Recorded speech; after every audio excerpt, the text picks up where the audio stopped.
Sa nakaraang video ay muling naramdaman ng ating bida na umangat na naman ang kanyang cultivation level dahilan upang maramdaman niyang punong-puno ng enerhiya ang buo niyang katawan, at dagdag pa nito habang nagsasanay na lalo din siyang bumilis, at nagawa na din ng ating bidang mapasok ang kanyang Divine Sea of Consciousness, kung saan tumambad sa kanya ang dalawang ancient star na nagsasalpukan sa di malamang dahilan.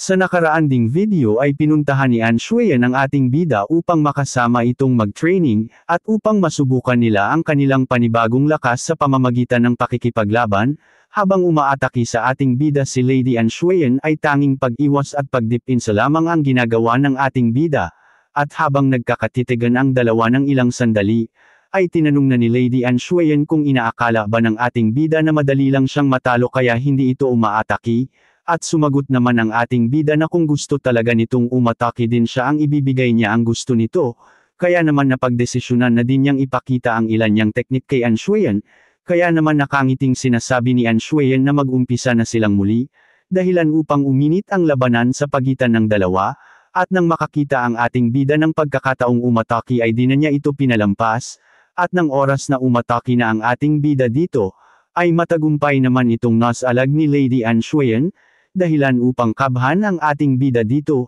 at nagawa pa nitong mahawakan ang kamay ng ating bida, dahilan upang mabigyan ang ating bida ng isang malakas na shoulder throw, at habang nahihirapan ang ating bida, ay sa di inaasahang pagkakataon ay bigla na lamang nahawakan ng ating bida ang kalangitan ni An Shuyan na inaasam-asam ng karamihan.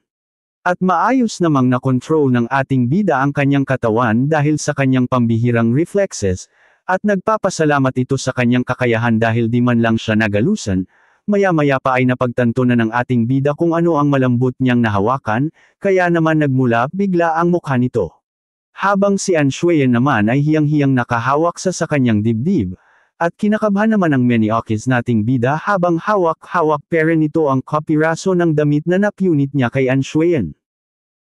Maya-maya pa ay napagtanto na ng bida kung anong kasunod na mangyayari habang pawis na pawis itong kinakabahan, nang biglang nagkatotoo nga ang nasa isip ng Meniokis nating bida nang biglang sumigaw ng malakas ang galit na si An Shuyan. Sabay mabilis nitong inatake ang Meniokis nating bida na matagumpay naman itong naiwasan, at habang umiiwas ito ay sa isip-isip niya ay ito na ang kanyang katapusan. At nang makaiwas ang ating Meniokis na bida, ay mabilis na tumalon ng mataas si An Shuyan upang magbigay ng malakas na pag-atake, habang di alam ng Meniokis nating bida kung saan ito napunta. At mabilis na bumulusok si An Shuyan patungo sa ating bida habang sinasabing nasa itaas siya, na dahilan ng malakas na pagsabog. Matagumpay namang nakaiwas ang Meniokis nating bida habang nagpapasalamat itong hindi tinamaan, at dagdag pa nito na kailangan na niyang mag-ingat sa susunod at mariing bantayan ang bawat kilos ni An Shuyan. At muling umatake si An Shuyan habang wala pa sa balansi ang ating bida, kaya naman inakala ni An Shuyan na tinamaan na niya ang ating bida, subalit habang nahihirapan ay nakangiting sinabi ng ating bida na wag masyadong pakasiguro, dahil ngayon ay siya na ang nakahuli sa kay An Shuyan. At habang nagwawala si An Shuyan habang sinasabing pakawalan siya, ay sinagot naman ni Ye Xinghe na pagkakataon na niya para mag-counter-attack dito, at sa di inaasahang pagkakataon, ay dinambahan ng Meniokis nating bida si An Shuyan. At habang nasa awkward position ang dalawa ay tinanong ng Meniokis nating bida si An Shuyan kung papwede na ba ang ganong galaw dito, dahilan upang di makaimik si An Shuyan, at tinatanong din ng Meniokis nating bida si An Shuyan kung papwede na ba silang huminto sa pakikipaglaban upang di masira ang kanilang relasyon, dahilan upang di magustuhan ni An Shuyan ang tinuran ng ating bida kaya naman umimik ito ng scissor, at napagtanto ng ating bida na ang tinutukoy pala nitong scissor ay ang scissors attack, nang biglang mabilis itong ginawa ni An Shuyan at matagumpay naman niya itong nagawa, kaya naman naluluhang nagmamakaawa ang Meniokis nating bida dito habang sinasabing baka mabalian siya ng liig. Ngunit ipinagpatuloy ni An Shuyan ang kanyang ginagawa kaya naman nagkaroon ng madugong kaguluhan sa dalawa. At makalipas ang ilang sandali ay makikita ang Meniokis nating bida na kulang na lang ay humiwalay ang kalukwa dahil sa nangyari, at nagmumukha na din itong butiki habang naluluhang sinasabing muntikan na siyang mamatay gawa ni An Shuyan. Nang bigla itong napatahimik nang napansin na walang imik na nakuopo si Lady Anne Xuyen. At habang nakaupo ito ay di naman ay nauutol-utol naman ang ating bidang nagpapaliwanag dito, at sinabi nito di niya sinasadya ang mga nangyari sa kanila, ngunit tahimik lang si Anne Xuyen, dahilan upang isipin ng Meniokis nating bida na sobrang nagalit ito sa kanya kaya naman takot na takot nitong iniisip ang pwedeng mangyari sa kanya. Nang biglang tumayo si Anne Xuyen, dahilalan upang lalong kabhan ang ating Meniokis na bida, at may pagka-awkward nitong tinatanong kung okay lang ba si Anne Xuyen, kaya naman may pananakot nitong sinabi sa Meniokis nating bida na wag ipagsasabi ng ating bida ang nangyari sa kanila ngayon, dagdag pa nito na wag na siyang matawag-tawag na sister ng ating bida dahil mula ngayon ay di na sila magpakilala. Sabay umalis na ito habang naguguluhan naman ang Meniokis nating bida sa mga pinagsasasabi nito, nang bigla na lamang nadapa si Lady Anne Xuyen. Kaya naman mabilis na lumapit ang ating bida habang tinatanong kung okay lang ba ito, habang sinasabi naman ni Anne Xuyen na masakit ang naging gasgas niya sa tuhod. Nang makita ito ni Ye Xinghe, ay napagtanto niyang kagagawan niya ang injury ni Anne Xuyen sa tuhod, kaya naman humingi ito ng tawad dito. At maya-maya pa ay nagmamadaling umalis ang ating bida habang sinasabing intayin siya ni Lady Anne Xuyen. At habang may kinuha sa loob ang ating bida ay nagtataka naman itong tinitingnan ni Anne Xuyen, at maya-maya ay lumabas na din ang ating bida habang daladala nito ang kanyang kinuha, at ito ay ang mismong gamot na ginawa ng ating bida na nakita niya sa 100 Herbs Scripture nung isang gabi habang masayang sinasabi ni Ye Xinghe na mabuti ito para sa injury ni Anne Xuyen. At biglang sinabi ng may pagka-Meniokis nating bida na siya na mismo ang mag-a-apply nito kay Lady Anne. At may pagkapakipot itong tumalikod, at nahihiya nitong sinabing ang lalaki at babae ay di dapat maging ganun ka-close, kaya naman nauutol-utol na sinabi ng ating bidang gagamutan niya lamang ang sugat nito. Sabay ipinaliwanag nito dito na isa siyang star martial artist at kaya niyang manggamot sa pamamagitan ng kapangyarihan ng mga star habang wala namang imik si Anne Xuyen, dagdag pa ng may pagka-Meniokis nating bida na wala siyang ibang intensyon, kaya naman namumulang pumayag sa gusto ng ating bida si Anne Xuyen. At habang namumulang sinusuri ng ating bida ang sugat nito, ay sinabi niya ritong mag-uumpisa na siyang gamutin ito, at nahihiya namang pumayag si Anne Xuyen, kaya mabilis na hinawakan ng ating bida ang paa nito, habang nagkakahiyaan ang dalawa. At maayos namang ginawa ng ating bida ang kanyang mga tinuran, at habang ginagamot niya ito, ay nagsalita na ito kay Ye Xinghe at sinabi nitong patuloy nang gumagaling ang kanyang injury, kaya sinabi ng ating bida na kung may sumasakit pa dito ay wag itong mauyang magsabi sa kanya. At nagpatuloy na ang ating bida sa kanyang panggagamot, at nang matapos ito dito, ay sinabi niyang wala talagang katulad ang mga star martial artist pagdating sa panggagamot. Sabay mariing sinuri ng Meniokis nating bida ang binti ni Anne Xuyen habang sinasabing kamangha-mangha ito dahil bumalik ito sa pagiging flawless, maya-maya pa ay hinawakan ng ating bida ang binti nito dahil sa kanyang kakuryusan habang iniisip na parang walang nangyari dito, at talagang maging mga muscle nito ay bumalik sa dati. Nagpatuloy ang Meniokis nating bida sa paghawak sa binti ni Anne Xuyen habang sinasabing di na masama ang kakayahan niya. Dahilan upang mag-isip ng iba si Anne Xuyen kaya naman tinanong na nito kung di pa ba tapos ang ating bida, at dagdag pa nito na bakit di ito tumitigil sa paghawak sa kanya, kaya naman nahihiyang sinabi ng Meniokis nating bida na tinitingnan lamang niya kung okay na talaga ito. Kaya naman tumayo na si Anne Xuyen habang naiinis na sinasabing umaabuso na ito, dahilan upang maguluhan ang ating bida, at habang nakatayo si Anne Xuyen, ay bigla na lamang sumakit muli ang kanyang isang binti. Dahilan upang mag-alala dito ang ating bida habang tinatanong kung sumasakit pa ba ito. Dagdag pa nito na sabihin lamang sa kanya ni Anne Xuyen kung may iba pa bang sumasakit at siya na ang bahala dito, habang iniisip ng Meniokis nating bida kung may internal injuries ba itong nararamdaman dahil kanina pa ito nakahawak sa kanyang chest, dahilan upang di sinasadyang tingnan ng Meniokis nating bida ang dibdib nito. Kaya naman galit na galit si Anne Xuyen nang mapansin niya na kung saan nakatingin ang ating bida, at pasigaw niyang sinabing alam niya ang iniisip ng ating Meniokis na bida, at nahihiya namang di makapagpaliwanag ang ating bida habang nagmamakaawa kay An Shuyan na wag magalit. At habang naiinis ito ay iniisip parent ni An Shuyan na kailangan pa din niya ng tulong ng Menioki's nating bida, kaya naman sinabi niya ritong ibigay ni Ye Xinghe ang lahat ng gamot pati na rin ang iba nitong damit sa kanya, at nahihiya naman itong kinlaro ni Ye Xinghe.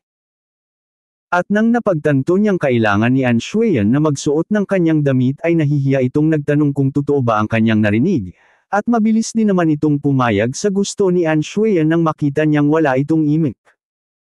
Kaya naman pinapasok na ng Menioki's nating bida si An Shuyan upang ihanap ng damit na babagay para dito. At nang makapasok na sila, ay mabilis na naghanap ang ating bida ng damit na masusunod nito. At habang tinitingnan ito ni An Shuyan, nakahanap na din ito ng damit na para sa kanya, at habang binibigay ito ni Ye Xinghe ay nahihiya niyang ipinapaliwanag dito na ilang beses pa lamang naman niya itong nasusuot. Sabay ibinaba na ito ni Ye Xinghe sa mesa, at excited niyang iniintay na magbiya si An Shuyan, dahilan upang sigawan ni Shuyan ang may pagka-Menioki's nating bida, at habang nasa labas, ay sinasabi ng ating bida na kanya naman ang kwartong iyon kaya bakit siya pinakabas nito. Makalipas ang ilang sandali ay naramdaman na ng inis-inte nating bida na papalabas na si An Shuyan, at nang makalabas na ito habang patuloy na nag-aayos ng kanyang damit. At sinalubong naman ito ng inis-inte nating bida habang nakatingin sa kagandahan nito, at dagdag pa niya na bagay ang damit kay An Shuyan. Subalit minasa na naman ni An Shuyan ang ating bida sa pagtingin sa kanya kaya muli nitong tinanong si Ye Xinghe kung anong tinitingin-tingin ito sa kanya.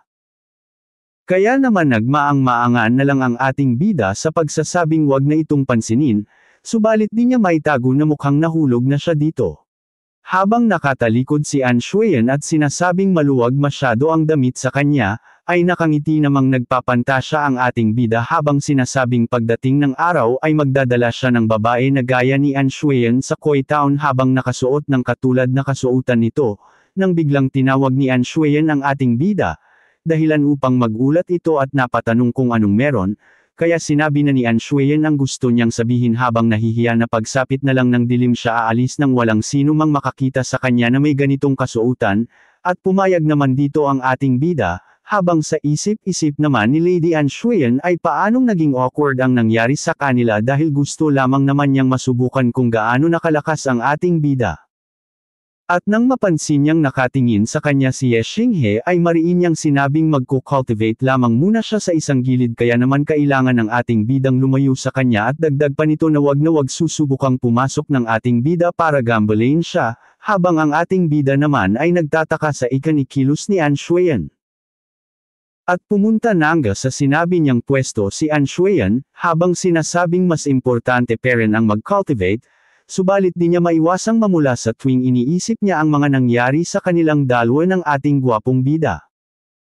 Sabay nagpipilig ito upang mawala ang kanyang mga iniisip, sabay sabing kailangan na niyang mag-ingat sa susunod nang di na maulit pa ang mga nangyari, sabay sinabi na niyang kailangan na niyang mag-cultivate.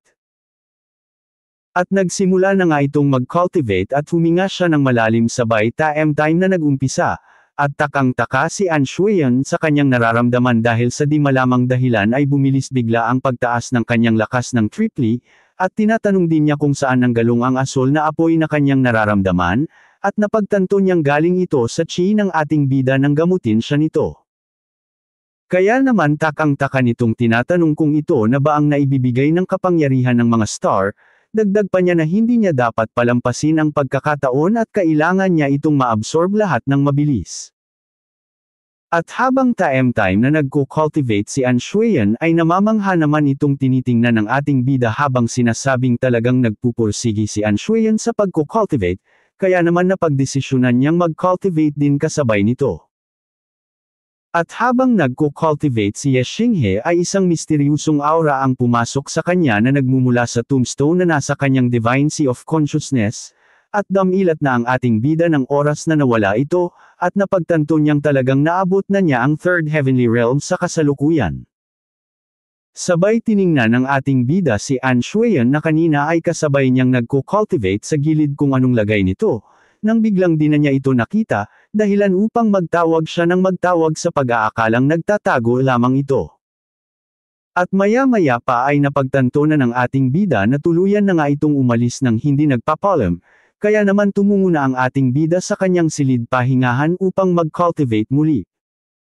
Lumipat ang eksena sa mga cultivator kung saan ito na ang araw ng kanilang trial at magpupunta sila sa kabundukan upang harapin ang ilang mga halimaw upang makakuha ng fighting experience kasama ng kanilang guro. At ipinapakita dito ang ating bida na mariing tinitingnan ng ibang cultivator, nang biglang narinig nito ang boses ni Anshueyan, at nakita niya ito may kakwentuhang babae na kamukha ni Ino sa anime na Naruto, at habang masayang nagkukwentuhan ang dalawa ay napansin na sila ng mga sakam sa lamang cultivator at nagmumukha ang mga itong aso habang sinasabing may kasing ganda pala si Anshueyan sa kanilang paaralan. Kaya naman umimik ang isang cultivator habang nagpapaka-gentle dog sa harapan ng lahat at sinasabi nitong ang babaeng kanilang nakikita ay si Xia Yuning na anak ng City Lord kung saan disciple ito ng mismong principal at dagdag pa nito na isa itong supreme ancestry. Maya-maya pa ay tinawag na ng ating bida ang dalawang magagandang babae habang binabati niya ito ng magandang araw, at habang nakangiti ang ating bida, ay bigla namang namula si Anshueyan nang makita si Xinghe dahil naalala nito ang mga nangyari sa kanila kamakailan. Kaya naman di niya pinansin ang ating bida habang namumula, kung saan sinasabi naman ni Xia Yuning na entire sting ito. Maya-maya pa ay isang cultivator ang maingay na sinasabing huwag siyang harangan dahilan upang makakuha ito ng atensyon ng lahat, at ito ay ang patay gutom na si Liang Yu habang mariin itong sinasabi sa ating bida na alamin nito kung saan siya lalagay, at tumugon naman dito ang ating bida sa pagsasabing ipinapahiya lamang nito ang kanyang sarili, dahilan upang mapangiti ang patay gutom na si Liang Yu na animoy magnanakaw ng panty ng kapitbahay. Maya-maya pa ay napansin ito ni Yuning, dahilan upang mapangiti ang patay gutom na si Liang Yu na animoy may binabalak na masama, sabay nagsalita ito dito ng may pagka-prisko habang sinasabing matagal din nang huli silang magkita ni Yuning. Hindi naman ito pinansin ni Yuning at mariin lamang itong nag-iisip patungkol sa ating bida habang nakatingin kay Anshueyan, at sa isip-isip nito na interesting ang ating bida dahil nag-blush bigla si Anshueyan nang makita ito, kaya nako curious ito sa kung anong dahilan.